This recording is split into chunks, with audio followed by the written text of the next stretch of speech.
Welcome to the Candidates Night for the City of Richmond, and it's being sponsored by the Richmond Neighborhood Council, and we at the League of Women Voters are here to help run this Candidates Night. I'm running for Richmond City Council quite simply because I care. I care deeply about this community. I care deeply about our businesses. I care deeply about our children. I've dedicated 19 years of my professional career to supporting at-risk youth and their families, individuals who are socially and economically disadvantaged due to lack of opportunity and hope. 11 of those years I've spent working right here in Richmond. I live here, I work here, I own a home here, I have a small business here. So I care about how we do as a community. I care about our small businesses. I care that they develop and are able to expand and that they get the support that's needed in order to be able to hire more of our Richmond residents. I care deeply about what our community are saying, and I care about their concerns. And what I know is that so many of us in our community are feeling that the current City Council voting bloc aren't listening, aren't responding to our needs and our concerns. And because I care how we grow as a city, I want so much, and I'm committed to being a leader that listens and responds and stands up for us. Richmond is at a crossroads right now, which is very exciting, actually. And we can, as a community, go backwards or stay stagnant, or we can move forward into the 21st century with leaders who have creative ideas and fresh ideas and who care deeply about our community. Javanka, please state your views on the Chevron Community Benefits Agreements approved by the 5-vote majority of the Richmond City Council.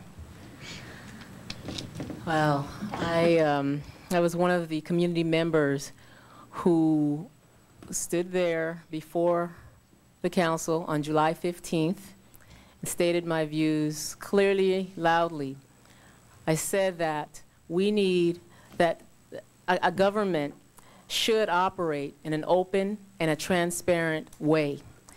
And when we don't have government or leaders who are operating in that way, there's a breakdown, and there's a failure, and there's a failure to respect the community. The community asked for a cap.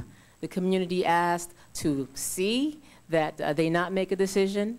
And the voting majority, the voting bloc at that time, decided to do what they wanted to do. And this has got to stop. I think Richmond residents are tired. They've had enough of leaders who are saying, I know better than you. So I'm going to make a decision because I know better than you. And we are tired of leaders who do not respect our input. Okay. And our final question is for Javanka Beckles, and it's an email question sent in by some resident. How can Richmond do a better job attracting green jobs and green venture capital? I think that as an economic development commissioner, as a small business owner myself, and as one who have acquired an MBA, I believe that what I've been reading, even about the Wall Street Journal, is that the green economy is absolutely the one of the fastest growing sector in our nation. And so Richmond would do well to court these businesses, to first of all research what businesses are available to come here and court these businesses so that we can employ our youth. In fact, SunPower is one of the wonderful green businesses that we have here in Richmond, and they are under capacity. So, you know, the green businesses that are already here have the need to be able to hire, but don't have the capacity. And so I recommend and I suggest that we train our youth through Richmond Builds, through Solar Richmond, so that they can go to work at SunPower and have the income and resources that they need. Thank you. Draw a name I'd out. like to direct it to Jovanka Beckles. Okay.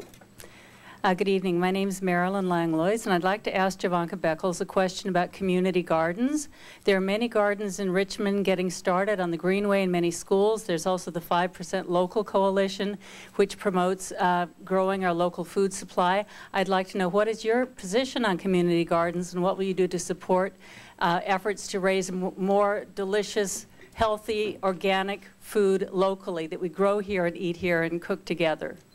I think that community gardens and along with the 5% Coalition is a wonderful, wonderful idea.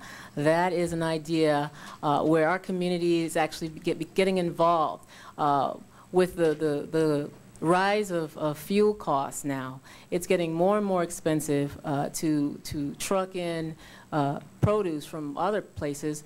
And I believe that when we have the resources right here, we have people who are able to do this. I think it's a wonderful way to involve our community. In fact, one of our local cafes have had, farmers market where we have the 5% Coalition involved in that. We have Richmond High students, so we have our young people get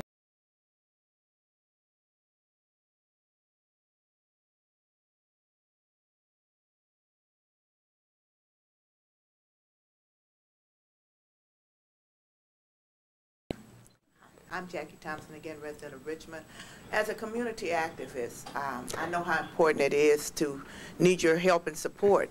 And I'm just wondering, once you're elected, and this can go to anybody you pull, once you're elected, how committed would you be to working with community groups, leaders, not just start and stop, but go all the way with them? And that's for Jovanka Beckles. That's the name. I love grassroots community groups. We've seen that happening. We see some great results as great results from our community groups. So I'm committed to working with our groups. We have, 10 City. We have Mothers Against Senseless Killings. We have the Not Today. Those are examples and wonderful examples of our community coming together saying, we want to take back our streets. We want to take back our community. We want our children to feel safe when they walk in the park and on the streets. And so I am incredibly committed, because I've been committed to that strategy for 19 years, working with at-risk youth and their families. And I see that that's what works. What doesn't work is threatening anyone, whether they be youth or young people, to lock them up. They're not afraid of that. But what they want are to see that our community really cares. Ladies and gentlemen, I sit here, asking for your support, asking for your vote in order to take us into the 21st century in Richmond. We need leaders. We need fresh blood. We need new ideas. We need creative ideas to the solutions that plague Richmond. I have those solutions. I know how to deal with the root causes of violence. And I also want to just take this time right now to thank Mr. Bates, thank Mr. Marquez for their many, many years of service in Richmond. However, it's time for a new era, new responsive leadership, forward-thinking leadership, and I'm committed to being that leader, that will take us into the 21st century, that will listen, and it's time for change. Thank you, sirs. Thank you.